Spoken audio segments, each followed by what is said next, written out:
दोस्तों, आज के टाइम बेहतर ट्रांसपोर्टेशन किसी भी देश के डेवलपमेंट की सक्सेस की होती है, जिसके दम पे वो आसानी से तरक्की कर सकता है। क्योंकि सफर में टाइम जितना कम लगता है, प्रोडक्शन और डिस्ट्रीब्यूशन उतना ही ज्यादा इफेक्टिव होता है और वो देश उतना ही जल्दी तरक्की करता है। इसलिए तो दुनिया का हर दूसरा देश आज की डेट में रोड, मेट्रोज और बुलेट ट्रेन के साथ अपना ट्रांसपोर्ट बेहतर करने में लगा हुआ है। पर मेट्रो लाइन के इन कॉम्प्लेक्स इंफ्रास्ट्रक्चर को देखकर कोई भी आराम से बता सकता है कि इन मेट्रो लाइन को डेवलप करना आसान नहीं होता। खास तौर पर उन देशों के लिए तो ये और भी ज्यादा मुश्किल हो जाता है जिनके आधे से ज्यादा हिस्से में पहाड़ या फिर जिनके पास जमीन की कमी है, क्योंकि ऐसी कंडीशन में मेट्रो के लिए अंडरग्राउंड खोदकर कई किलोमीटर तक टनल तैयार किए जाते हैं। अगर आपको नहीं पता तो कोई बात नहीं, आज की इस वीडियो में हम आपको बताएंगे कि मेट्रो के लिए टनल कैसे बनाई जाती है। स्वागत है आपका द टेक ऑटो की एक और इंटरेस्टिंग वीडियो में।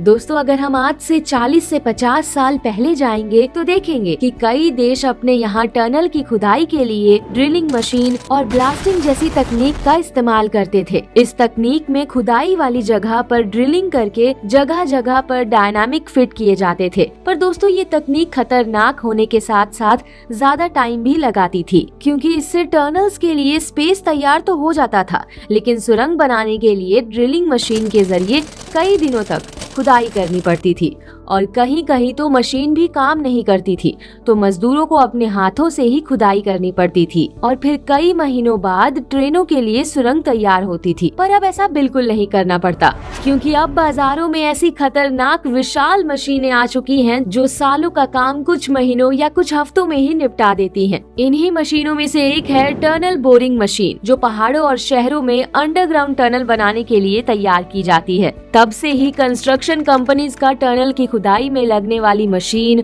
और मैन पावर पर खर्च होने वाले करोड़ों रुपए और वक्त दोनों बचने लगे हैं। अब टनल की छोटी बड़ी खुदाई के लिए अलग अलग तरह की बोरिंग मशीन आने लगी हैं। वहीं कुछ टनल बोरिंग मशीनें तो ऐसी भी होती हैं जिसमें ये सब फीचर होते हैं। अगर इन मॉन्स्टर मशीनों के मैन्युफैक्चरिंग की बात करें तो TBM मशीनों का सबसे बड़ा प्रोड्यूसर चाइना है, जो इन मशीनों के दम पर अपने यहाँ कंस्ट्रक्शन का वर्क बहुत तेजी से करता है। चाइना के अलावा US, जापान और जर्मनी भी TBM की मैन्युफैक्चरिंग करती है। अगर इस मशीन की कॉस्ट की बात करें तो ये 80 से 90 मिलियन डॉलर के अंदर आ जाती है।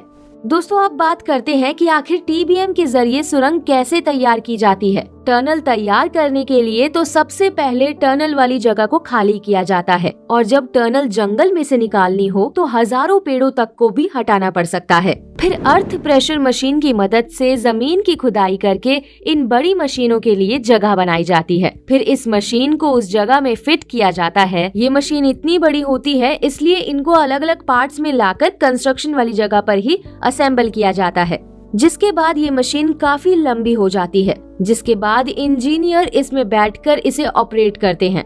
अगर सुरंग रेलवे ट्रैक या सड़क के नीचे ही तैयार की जानी हो तो सुरंग बनाने से पहले ही ट्रैक के रास्ते में सैकड़ों स्टील के बोर्ड को इंस्टॉल किया जाता है, ताकि टनल बनाते समय जमीन नीचे न धंस जाए और बिना ट्रैफिक को डिस्टर्ब किए टनल का काम भी पूरा हो जाए। और फिर आगे की तरफ इस बोरिंग मशीन में कटर हेड को भी जोड़ा जाता है।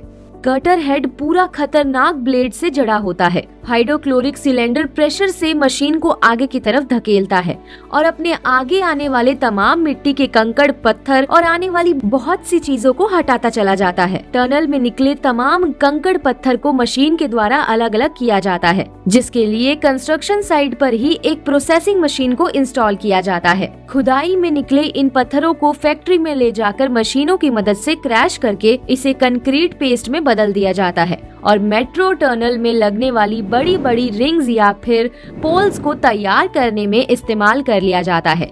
दोस्तों, ऐसा करने से कंस्ट्रक्शन कंपनीज की मटेरियल कॉस्ट भी काफी बच जाती है। वहीं मिट्टी को कंस्ट्रक्शन साइट के एक हिस्से में स्टोर किया जाता है, जिसे बाद में गड्ढे भरने के लिए इस्तेमाल कर लिया जाता है। वहीं टनल मशीन एक बार में 100 मीटर खुदाई करके रुक जाती है और फिर इसके बाद शुरू होता है टनल की खुदाई के प्रोसेस का स्टेज 2, जिसमें कंक्रीट से तैयार की गई इन बड़ी बड़ी रिंग को ट्रांसपोर्ट मशीन के जरिए TBM तक लाया जाता है और फिर TBM की मदद से ही टनल में फिट कर दिया जाता है। जब टीबीएम 100 मीटर तक इन रिंग्स को इंस्टॉल कर देती है, उसके बाद वो फिर दोबारा आगे की खुदाई का काम शुरू कर देती है। और दोस्तों, इस बोरिंग मशीन की मदद से ही इंजीनियर इन टनल की दीवारों पर लगी रिंग्स के बीच के गैप को सीमेंट के पेस्ट को लगाकर फिल भी कर देते हैं, जिससे टनल को मजबूती मिलती है और सड़क पर चलने वाले ट्रैफिक का असर इन अंडरग्राउंड टनल पर नहीं पड़ता। सुरंग के हर 250 से 300 मीटर के बीच में इमरजेंसी एग्जिट भी बनाए जाते हैं, ताकि किसी भी तरह की दुर्घटना होने पर पैसेंजर को इन एग्जिट के जरिए बाहर निकाला जा सके। वहीं सुरंग के आखिरी 100 मीटर के हिस्से को बोरिंग मशीन से तैयार नहीं किया जाता।